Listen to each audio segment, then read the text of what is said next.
नमस्कार. आरो स्टोरी मराठीमध्ये आपल्या सर्वांचे स्वागत आहे.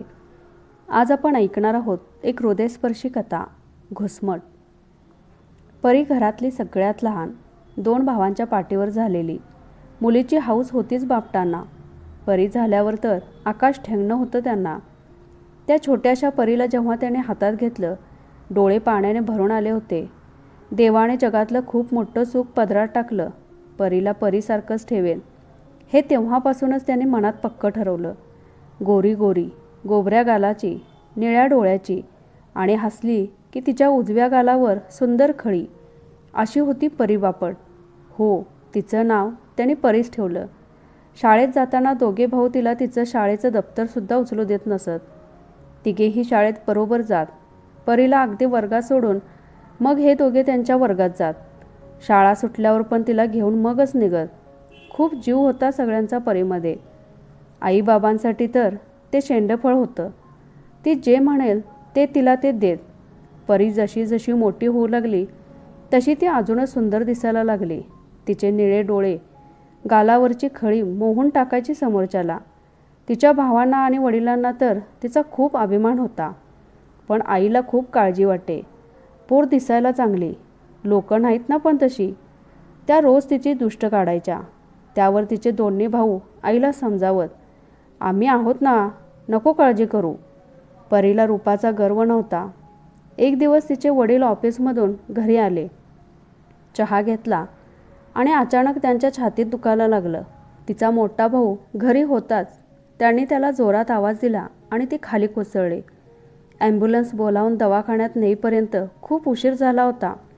पहिलाच अटॅक इतका जोरात होता की त्यात ते गेले. घरातला मोठा आधार गेला.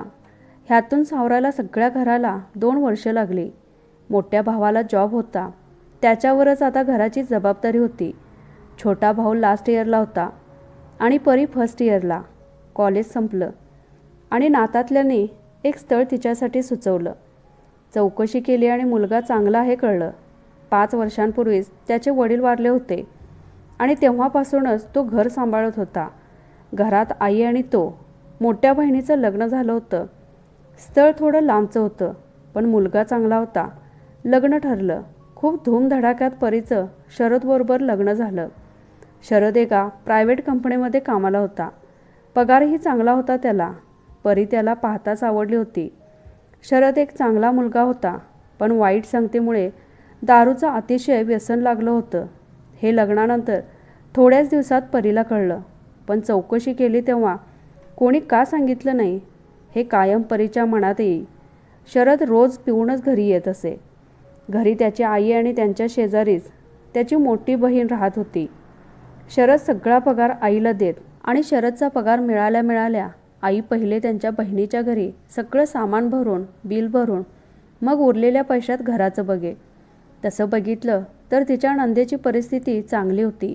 त्यांचे मिस्टर एका चांगल्या कंपनीमध्ये जॉबला होते, पण कायम बाहेर फिरती. त्यामुळे परीची नणंद कायम परीकडेच असे. आता ही आली आहे, मग आपल्याला आता ह्या घरात येणं जाणं कमी होईल. पैसे पण नाही मिळणार.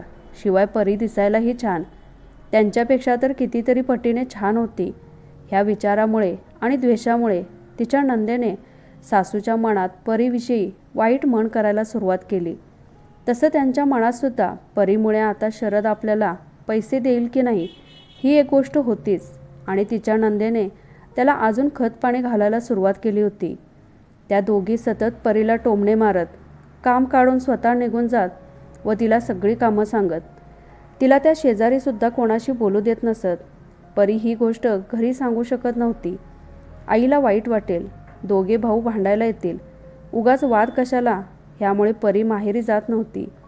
भावना ह्या स्त्री पुरुष फरक करत नाहीत. त्या जशा एका स्त्रीला असतात तशा त्या एका पुरुषाला सुद्धा असतात. परीला शरदचा सहवास आवडत होता. तो आपल्याबरोबर असावा, त्याने आपलं कौतुक करावं, जवळ घ्यावं असं तिला नेहमी वाटे. एक नवरा म्हणून तोही खूप चांगला होता. जरी पिऊन घरी यायचा तरी तो परीला कधी त्रास देत नसे. त्याला परी खूप आवडत होती. हे जसं शरदच्या आईला आणि बहिणीला कळलं तसं त्या रोज काहीही कारणावरून परीशी भांडू लागल्या. शरद तर नेहमी नशेतच घरी येत असे. त्यामुळे परी तिची बाजू कोणापुढे मांडणार? माहेरी सांगता येत नव्हतं की शरदजवळ मन मोकळं करता येत नव्हतं. तिच्या सासू आणि नंदेचा राग इतका पराकोटीला गेला की त्या आता शरद आणि परीमध्ये भांडणं लावू लागल्या. इतकंच काय की त्या दोघांना कसलाच एकांत मिळू देत नव्हत्या. जर ह्यांना चुकून मूल झालंच तर परत पैशात वाटा होईल ह्या हेतूने तिची नणंद कायम तिचा मुलगा शरद आणि परीच्या मध्ये पाठवत. रात्रीसुद्धा त्याला शरद आणि परीजवळ झोपवी. लग्नानंतर सुख तिच्यापासून पळूनच गेलं. ना कुठले सणवार ना कुठली हौस. शरद आणि परीमध्ये सुखाचा असा फक्त एकच क्षण होता, लग्नाच्या रात्रीचा. त्यानंतर ती दोघे कधीच एकत्र आली नाहीत किंवा येऊ दिली नाहीत. लग्नाचं पहिलं वर्ष संपतं न संपतं तोच एक दिवस शरद घरी खाली कोसळून बेशुद्ध झाला. दवाखान्यात ॲडमिट केल्यावर कळलं की त्याच्या लिव्हरने आता काम करणं बंद केलं आणि आता जर त्याने पिणं सोडलं नाही तर डॉक्टरसुद्धा काही करू शकणार नाहीत. हे ऐकूनसुद्धा शरदच्या आईचं आणि बहिणीचं मन कळवळलं नाही. त्या दिवशीसुद्धा त्या परीशी खूप भांडल्या. शरदला दवाखान्यातून घरी आणलं पण त्याची सवय काही सुटली नाही. घरी ठेवलेली बाटली घेऊन तो परत सुरू झाला आणि व्हायचं तेच झालं. 1 वर्षात शरद गेला. परीवर तर आभाळच कोसळलं. हा कधीतरी सुधरेल, आपलं सगळं नीट होईल ह्या आशेवर ती सगळं सहन करत होती. शक्य होईल तितकं शरदला दारूपासून लांब ठेवण्याचा प्रयत्न करी. पण जे नको व्हायला तेच झालं. हिच्यामुळेच माझा मुलगा गेला. पांढऱ्या पायाची अवदसा म्हणून त्याच्या आईने परीलाच दोषी ठरवलं. शरद गेल्याचं कळताच परीचे भाऊ आणि आई तिच्या घरी आले. तेव्हासुद्धा तिच्या सासूने आणि नंदेने त्यांच्याशी खूप भांडण केलं. ह्या दोघी असं का बोलत आहेत हे त्यांना कळलंच नाही. परीने त्यांना कधीच काही सांगितलं नव्हतं. 10व्या दिवशी परीला इथून घेऊन जा तुमच्याबरोबर, मी नाही सांभाळणार हिला, असं तिच्या सासूने तिच्या भावांना सांगितलं. हे असं का बोलतात हे त्या दिवशी परीने सगळं अगदी पहिल्या दिवसापासूनचं सांगितलं. शेजाऱ्यांनी तिच्या भावांना सांगितलं की जेव्हा तुम्ही लग्न ठरवायच्या वेळेला चौकशी करायला आलात तेव्हा आदल्या दिवशी शरदच्या आईने आणि बहिणीने सगळ्यांना भांडून धमकावलं होतं की शरदबद्दल सगळं चांगलंच सांगायचं. ऐकल्यावर सगळ्यांना खूप वाईट वाटलं आणि राग पण आला. तू आम्हाला का नाही सांगितलंस? पण आता बोलून काही उपयोग नव्हता. परीच्या भावाने तिच्या सासूला ठणकावून सांगितलं, आमची बहीण काही आम्हाला ओझं नाही, सगळं आयुष्य आम्ही तिला सांभाळू, पण ह्यापुढे तुमचा आमचा संबंध संपला.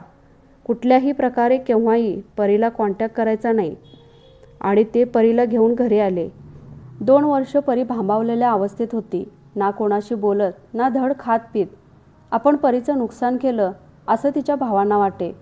आता तिचं परत लग्न नाही करायचं, आपण तिला सांभाळू, परत तिला कुठलाच त्रास होऊ द्यायचा नाही हे त्यांनी ठरवलं. तिला थोडं मोकळं वाटेल, थोडं बाहेर पडली तर विचार बदलतील, मोकळी होईल म्हणून घराजवळच एका कंपनीमध्ये ती जॉब करू लागली. भावांची लग्न झाली, त्यांना मुलं झाली. त्या मुलांमध्ये परी रमली, पण ती शरदला विसरू शकली नाही. तो एका दिवसाचा त्याचा सहवास ती कायम मनात साठवून होती. तिने कितीही ती आठवण दडपण्याचा प्रयत्न केला तरी तिला त्यात हवं तसं यश येत नसे. भावना दाबून ठेवणं तिच्यासाठी कठीण होतं. सणावाराला, लग्न कार्यात तिच्या भावजया, मैत्रिणी नटून थटून मुलांसोबत मिरवत. तेव्हा परीला ही उणीव जास्त जाणवत. घर भरलेलं होतं, मुलांचा आवाज, हसणं, सण, नात्यांची गर्दी, पण तिच्या आत मात्र नेहमीच एक रिकामी खोली होती. बंद दरवाजा आणि खिडकीसुद्धा नाही. ती कुणाला दोष देत नव्हती, ना नशीब, ना देव, ना माणसं. दोष दिला असता तर कदाचित छातीतील घुसमट थोडी कमी झाली असती. ती जिवंत होती, पण तिचं आयुष्य श्वास घेत नव्हतं. तर मित्रमैत्रिणींनो, आजची कथा कशी वाटली ते कमेंट करून नक्की कळवा. आवडल्यास लाईक शेअर करा. चॅनेलवर नवीन असाल तर चॅनेलला सबस्क्राईब करा. कथा पूर्ण ऐकल्याबद्दल आणि वाचल्याबद्दल धन्यवाद.